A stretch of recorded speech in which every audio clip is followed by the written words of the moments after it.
I know that many people criticize Trump. And another fact is his relationship with Hong Kong. This issue is also a very painful one for me. I have some friends who are from Hong Kong and support our Christian reconstruction. However, they have the impression that Trump, in a sense, betrayed Hong Kong, at least during its time of crisis. He did nothing, or did very little. How do we view this matter today? This morning I saw a lengthy and important report from the BBC. It's just another attempt to incite. We know that the BBC has become the overseas mouthpiece of the CCP. Many Hong Kong people are very disappointed with Trump's rise to power, or have already given up their support for him. The reason is what I just mentioned. The first issue I want to address is who is responsible for Hong Kong. First, it is the UK and then the US.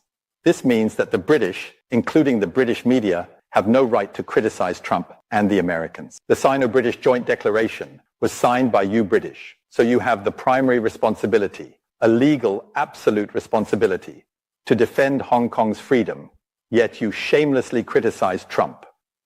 This is a shameless country.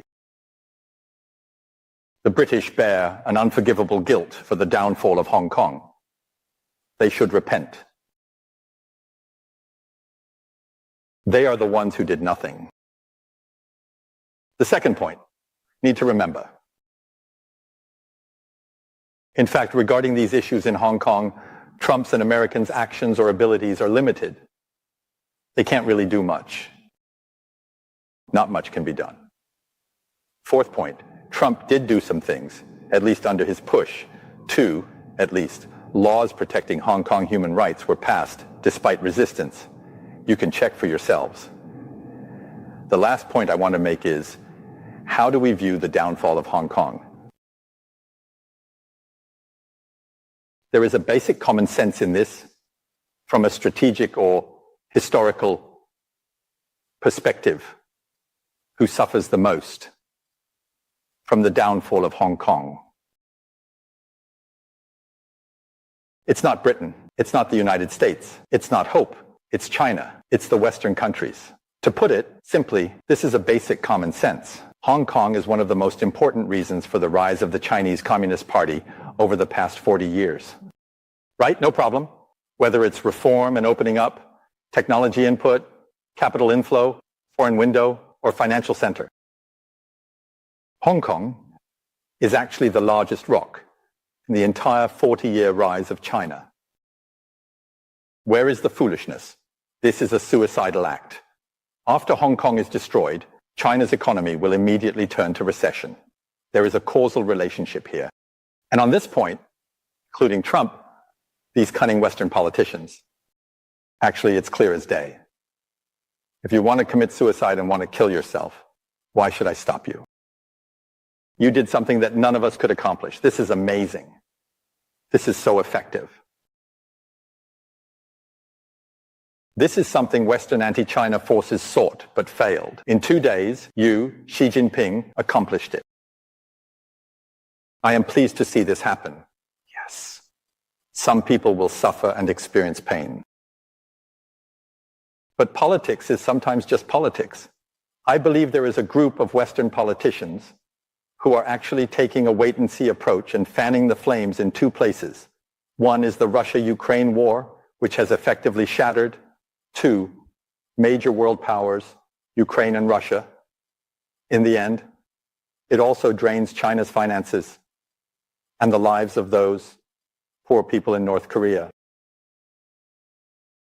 Keep fighting, of course, it also benefits a group of arms dealers.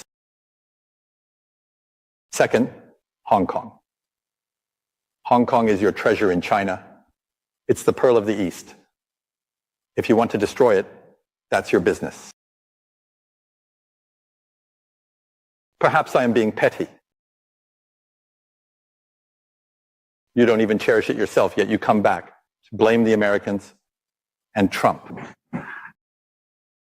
We have talked many times about the annihilation of the Communist Party. The insurmountable path to annihilating the Communist Party is the annihilation of Hong Kong. We sympathize with the people of Hong Kong, as you know, but today we look at it from a broader historical perspective. Perhaps Trump is right. Of course, we just hope that after the new government takes office, they will provide more support to the people of Hong Kong, especially regarding this matter, which we are also advocating for. We are able to rescue Jimmy Lai and Chuo Yu. We have also prayed for this. These are the three major lessons from the history of the fall of Judah that we discussed. To reiterate, immorality, depoliticization, and isolationism are the three major issues in mainstream Christianity and mainstream American politics today. We talked about the King of E in the South, and there was also the King of E. Once again, we see what David Pawson said about the Southern Kingdom having all good kings, or mainly good kings, or that the Chronicles record only good kings, etc. These rumors have been debunked within this genealogy. There are at least 12 of them, with the evil gone. What lessons do these evil kings have for us? Let's turn to the next page.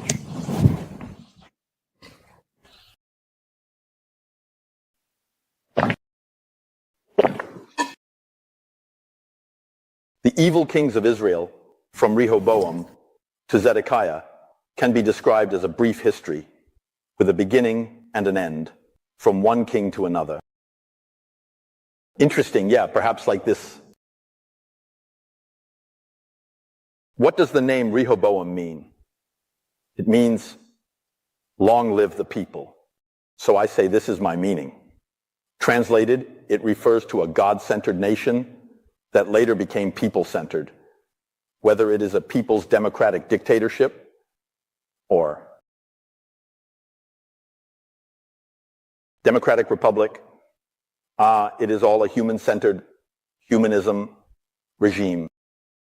From that time on, the direction of de-Christianized atheism and natural theology was already determined. This led to the worsening fate of Judah. But by the end of the kingdom, the name Zedekiah shows us some new signs. Zedekiah means the Lord is righteousness. It returns to theocentrism, especially back to the work of God. We do not have time to discuss each of the 20 kings. In the remaining chapters of the historical narrative, we will elaborate on every king mentioned here, including those not mentioned. So don't worry. Today we will only cover some core information related to this theme. Zedekiah's final outcome is very tragic. Kings 25 talks about his end as the Chaldeans captured Zedekiah and brought him to Riblah to be judged by the king of Babylon, where he was killed before Zedekiah's eyes. And they put out Zedekiah's eyes, bound him with bronze chains, and took him to Babylon, where he ultimately met a tragic end. Every word here is a historical fact, showing us the extremely tragic end of the last monarch of the southern kingdom of Judah. This end is related to the sins and evils we just discussed. But history has not come to an end. Last verse of the previous historical narrative actually refers to another Zedekiah in Nehemiah chapter 9. The Jewish leaders were unjustly killed and insulted. In the places of imprisonment and death, they gathered again, began to repent of their sins, and brought the Bible back. Among the Israelites, among the people of Judah, they had a gathering, and in this gathering they prayed, saying, "In all that has come upon us, you are righteous." What does it mean? You are Zedekiah. What you have done is righteous, but what we have done is evil. Nehemiah 9:33 deeply moves me. What does this mean, everyone? I have mentioned multiple times before that I met an Israeli teacher in college who gave me a shock or challenge when he talked to me about the so-called gospel. That is, if God is love and justice. If God is love, why has our Chinese nation encountered so much suffering? Then he asked me back, why does this logic not dominate among the Jewish people? Because there is no other nation on earth that has experienced more suffering than the Jews. But the fact that the Jewish people still believe in God explains our confusion at that time. The tragic ending of Zedekiah and the Jews being taken captive to Babylon in such a miserable fate ultimately led the Jews to such a conclusion.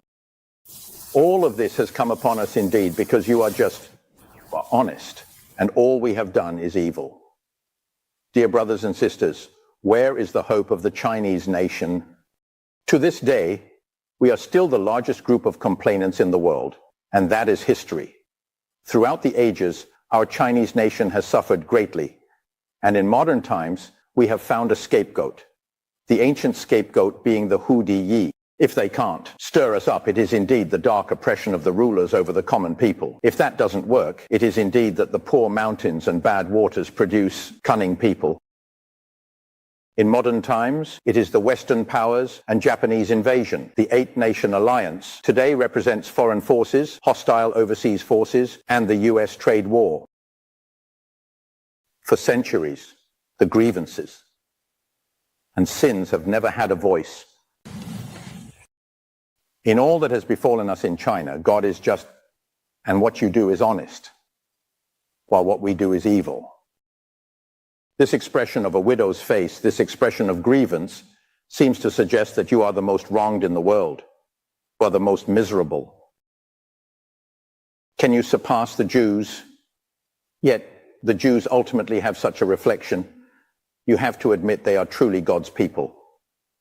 This is very difficult, everyone. The downfall of the house of Zimri is merely a camp for the 20 kings of Israel. It is just a camp for the entire Jewish people. In the end, they did not resent God, saying we were wrong. What do we learn from studying the Chronicles? It is not about laboring over specific dates and years. We need to focus on this principle and engage in profound self-reflection. Especially this sentence, because what you do is honest, while people are all liars. We fabricate our suffering, we exaggerate our grievances, we exaggerate ourselves, and we exaggerate the evil of the Japanese. We exaggerate and fabricate the conspiracies of the Western powers. What is all this for? To weave a skirt supported by fig leaves to cover our bodies, so that we never confess, never repent, and never believe in the messenger. Only God is honest. So reading through this passage is truly moving, knowing where our way out lies. We are still very far from this point. Study well, the Chronicles of Leviathan are as precious as gold. Are the people of Hong Kong really completely innocent? Perhaps what we say today will offend some people. In fact, during the 40 years of reform and opening up, their Hong Kong and Taiwanese businessmen colluded with the Communist Party. They truly deserve what they get, at least those people do. Look at those Hong Kong stars that we used to particularly like.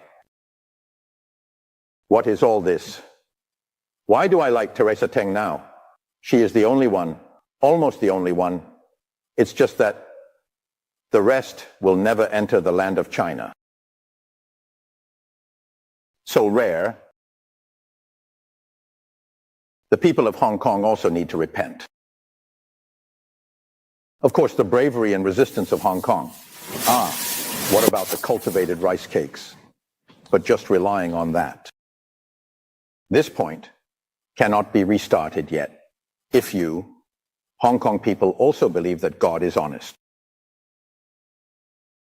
Wearing sackcloth and ashes, perhaps the turning point will begin.